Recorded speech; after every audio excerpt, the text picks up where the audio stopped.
നമ്മൾ ഈ ട്രെയിനിൽ നിന്ന് പുറത്തേക്ക് കാണുമ്പോൾ ഉള്ള കാഴ്ചയാണ്. ഇവിടുത്തെ ട്രെയിനൊക്കെ എന്ന് പറഞ്ഞിട്ടുണ്ടെങ്കിൽ എല്ലാ ഗ്ലാസും എന്താ പറയുക ഭയങ്കര വൈഡ് ആയിട്ടുള്ള ഗ്ലാസ് ആണ്. അതുകൊണ്ട് തന്നെ നമുക്ക് ഈ സ്വിറ്റ്സർലൻഡിൻ്റെ ബ്യൂട്ടി ഭയങ്കര അടിപൊളിയായിട്ട് എൻജോയ് ചെയ്യാൻ വേണ്ടി പറ്റും. പതിവില്ലാതെ നേരത്തെ എഴുന്നേറ്റത് കൊണ്ടാണെന്ന് തോന്നുന്നു നന്നായിട്ട് ഞങ്ങൾക്ക് വിശന്നിരുന്നു.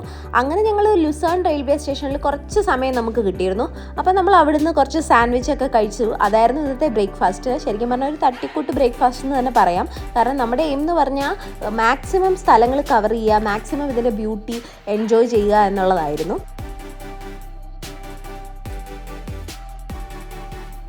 ട്രെയിനിൽ ഓരോ കമ്പാർട്ട്മെൻറ്റിലും ഇങ്ങനത്തെ സ്ക്രീനുകൾ വെച്ചിട്ടുണ്ടായിരുന്നല്ലോ. എന്ന് വെച്ചാൽ നമ്മുടെ അടുത്ത സ്റ്റോപ്പ് ഏതാണ്, നമ്മുടെ സ്റ്റോപ്പ് എത്താനായോ, അങ്ങനെയൊക്കെയുള്ള ഡീറ്റെയിൽസ് നമുക്ക് അവിടുന്ന് കിട്ടും. കാരണം നമുക്ക് പുതിയതായിട്ട് ട്രാവൽ ചെയ്യുകയാണെങ്കിൽ പോലും നമുക്കൊരു കൺഫ്യൂഷൻ ഉണ്ടാവില്ല.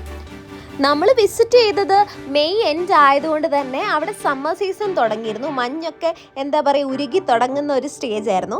ആ മഞ്ഞും അതിൻ്റെ ഇടയിലുള്ള പച്ചപ്പും ഒക്കെ കാണാൻ എന്താ പറയുക ഭയങ്കര ബ്യൂട്ടിഫുൾ ആയിരുന്നു കേട്ടോ. ഈ സ്വിറ്റ്സർലൻഡ് എന്ന് പറഞ്ഞൊരു സ്ഥലം ലൈഫിൽ ഒരിക്കലെങ്കിലും നമ്മൾ വന്ന് വിസിറ്റ് ചെയ്ത് എൻജോയ് ചെയ്ത് പോകേണ്ട ഒരു സ്ഥലമാണ് എന്നെനിക്ക് തോന്നിപ്പോവും. ഇവിടെ കോസ്റ്റ് ഓഫ് ലിവിങ് ഒക്കെ കൂടുതലാണ്, പക്ഷെ വൺസ് ഇൻ എ വൈൽ നമുക്ക് ഇവിടെ ട്രൈ ചെയ്യാവുന്നതാണ്. പിന്നെ ഈ ട്രെയിൻ പോകുന്നതൊക്കെ പല പല തുരങ്കത്തിൽ കൂടെയാണ്. കാരണം ഇത് ഒരു മലയിൽ നിന്നും വേറൊരു മലയിലേക്കൊക്കെയാണ് ഈ ട്രെയിൻ സർവീസ് ഉള്ളത്. അപ്പോൾ അവർ വലിയ വലിയ തുരങ്കങ്ങൾ ഉണ്ടാക്കിയിട്ട് ആ തുരങ്കത്തിൻ്റെ ഒക്കെ ഉള്ളിൽ കൂടെയാണ് ഈ ട്രെയിൻ പോകുന്നത്. ശരിക്കും പറഞ്ഞിട്ടുണ്ടെങ്കിൽ മഞ്ഞുമലകൾ ആകാശത്തെ തൊട്ട് നിൽക്കുന്ന പോലെ തോന്നുവാണ്. സ്വിറ്റ്സർലൻഡിലെ എവിടെ നിന്നാലും ഒരു പ്രത്യേക ഭംഗിയാണ്. എങ്ങോട്ട് തിരിഞ്ഞാലും ഭയങ്കര ബ്യൂട്ടിഫുൾ ആയിട്ടുള്ള കാഴ്ചകളാണ് ഇവിടെയുള്ളത്. ഈ കാഴ്ചകളൊക്കെ കാണുമ്പോഴാണ് ഭൂമി ഇത്രമേൽ സുന്ദരമായിരുന്നോ എന്ന് പോലും നമുക്ക് തോന്നിപ്പോകുന്നത് കേട്ടോ.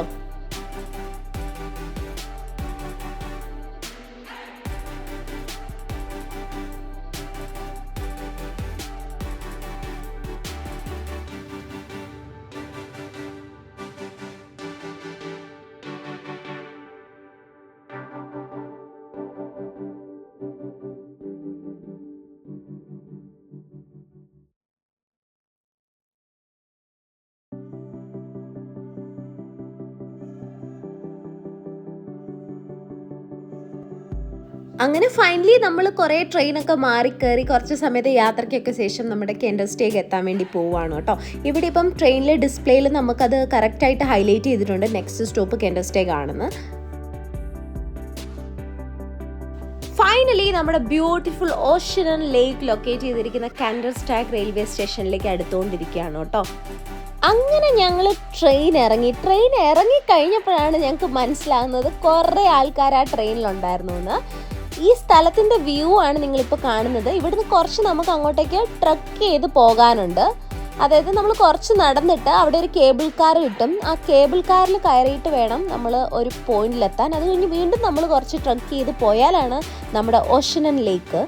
ഈ കാണുന്ന വ്യൂ തന്നെ ഭയങ്കര ബ്യൂട്ടിഫുൾ ആയിരുന്നു. ഇവിടെ ട്രെയിൻ ഇറങ്ങി ഇവിടെ കാല് കുത്തിയത് ഞങ്ങളൊന്ന് ഞെട്ടിപ്പോയി. കാരണം എന്താ പറയുക ചുറ്റും നമ്മളൊരു എന്താ പറയുക ഒരു പിക്ചർ വരച്ച് വെച്ചിട്ടുള്ള പോലത്തെ ഒരു സീനായിരുന്നു കേട്ടോ. ഈ കാണുന്നതായിരുന്നു നമ്മൾ വന്നിട്ടുള്ള ട്രെയിന്. നല്ല ലോങ് ട്രെയിൻ ആയിരുന്നു കേട്ടോ. ഇതിൽ കാണാം നിങ്ങൾക്ക് 1, 2 എന്നൊക്കെ എഴുതി വെച്ചിട്ടുണ്ടത്. 1 എന്ന് വെച്ചിട്ടുണ്ടെങ്കിൽ ഫസ്റ്റ് ക്ലാസ്, 2 എന്ന് പറഞ്ഞിട്ടുണ്ടെങ്കിൽ സെക്കൻഡ് ക്ലാസ്. അങ്ങനെ ആ ട്രെയിനൊക്കെ അവിടെ നിന്ന് എടുത്തു കേട്ടോ. അങ്ങനെ ഞങ്ങൾ ഞങ്ങളുടെ എന്താ പറയുക ട്രക്കിംഗ് സ്റ്റാർട്ട് ചെയ്യാൻ പോവാണ്. ഓഷ്യൻ ലേക്ക് കാണാനുള്ള എക്സൈറ്റ്മെൻറ്റ് എന്നൊക്കെ പറഞ്ഞാൽ ഭയങ്കര കൂടുതലായിരുന്നു.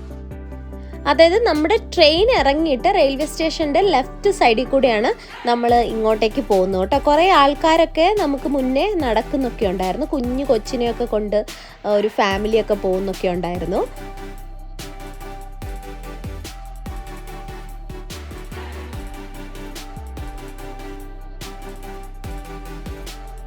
നമ്മൾ ആ സ്റ്റെപ്പൊക്കെ ഇറങ്ങി കഴിയുമ്പം റൈറ്റ് സൈഡിലായിട്ട് അവിടെ ഒരു സൊവനിയർ ഷോപ്പൊക്കെ ഉണ്ടായിരുന്നു കേട്ടോ. സ്വിറ്റ്സർലൻഡിൽ നിന്ന് മെയിനായിട്ട് ആൾക്കാർ വാങ്ങുന്ന ഒരു സൊവനിയറാണ് സ്വിസ് നൈഫ്. അതുപോലെ തന്നെ ഒരു കൗബലിൻ്റെ ഒരു സൊവനിയറുമാണ് ഇവിടെ മെയിനായിട്ട് വാങ്ങുന്നത്. പിന്നെ നമുക്ക് പല കടകളുടെ മുന്നിലൊക്കെ ചെല്ലുമ്പോൾ കാണാൻ പറ്റും അവിടെ ഈ പശുവിൻ്റെ ഒക്കെ സ്റ്റാച്യു ഒക്കെ വെച്ചിട്ടുണ്ടാവും. എന്തെങ്കിലുമൊക്കെ പശുവിൻ്റെ ഒക്കെ പിക്ചറൊക്കെ വെച്ചിട്ടുണ്ടാവും. എനിക്ക് തോന്നുന്നത് ഇവിടെ മെയിനായിട്ടും എന്താ പറയുക മിൽക്ക് പ്രൊഡക്ട്സും ആണല്ലോ മെയിൻ ബിസിനസ്. അപ്പം അതിനെ റെപ്രസെൻറ്റ് ചെയ്തായിരിക്കാം അവർ കൗവിൻ്റെ സിമ്പിളൊക്കെ വെച്ചിട്ടുണ്ടാവുക. അങ്ങനെ ആ സ്റ്റെപ്പൊക്കെ ഇറങ്ങി നമ്മളിങ്ങനെ ഹൈക്കിംഗ് സ്റ്റാർട്ട് ചെയ്തിരിക്കുകയാണ് ഗൈസ്.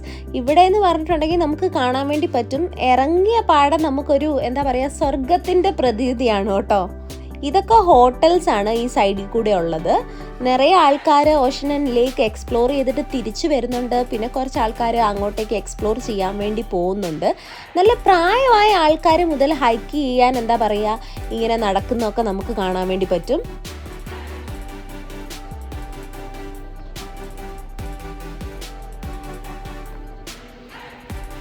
ഇത് ഭയങ്കര പീസ്ഫുൾ ആയിട്ടുള്ളൊരു സ്ഥലമായിരുന്നു. സാധാരണ നമുക്ക് ഇങ്ങനെയുള്ള ടൂറിസ്റ്റ് സ്പോട്ടുകളിലൊക്കെ പോകുമ്പം എന്താ പറയുക ഭയങ്കര ഒച്ചയും ബഹളവും അങ്ങനെയൊക്കെ കേൾക്കുമല്ലോ.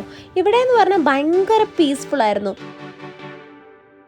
അതായത് കിളികളുടെ കലപില ശബ്ദമൊക്കെ കേട്ടിട്ട് നമുക്കിങ്ങനെ നടന്നു പോകാൻ വേണ്ടി പറ്റുന്ന ഒരു സ്ഥലം കേട്ടോ. ചുറ്റും എന്ന് പറഞ്ഞാൽ ഭയങ്കര വ്യൂ ആണ്. എങ്ങോട്ട് നോക്കിയാലും ഭയങ്കര മനോഹരമായിട്ടുള്ള മലനിരകൾ, അതുപോലെ പച്ചപ്പും അതിൻ്റെ ഇടയിൽ മഞ്ഞുമലകളും ഒക്കെ എന്താ പറയുക ഭയങ്കര അത്ഭുതമായിട്ടുള്ള കാഴ്ച. മലകൾ ആകാശത്തെ തൊടുന്ന അത്രയും ഭംഗിയുള്ള എന്താ പറയുക ഭയങ്കര സന്തോഷം തരുന്ന ഒരു കാഴ്ചയായിരുന്നു കേട്ടോ. ഇവിടുത്തെ കെട്ടിടങ്ങളൊക്കെ നിങ്ങൾക്ക് നോക്കിയാൽ അറിയായിരിക്കും ഭയങ്കര ഭംഗിയുള്ള എന്താ പറയുക ചിത്രം വരച്ച പോലെയുള്ള കെട്ടിടങ്ങളൊക്കെ ആയിരുന്നു.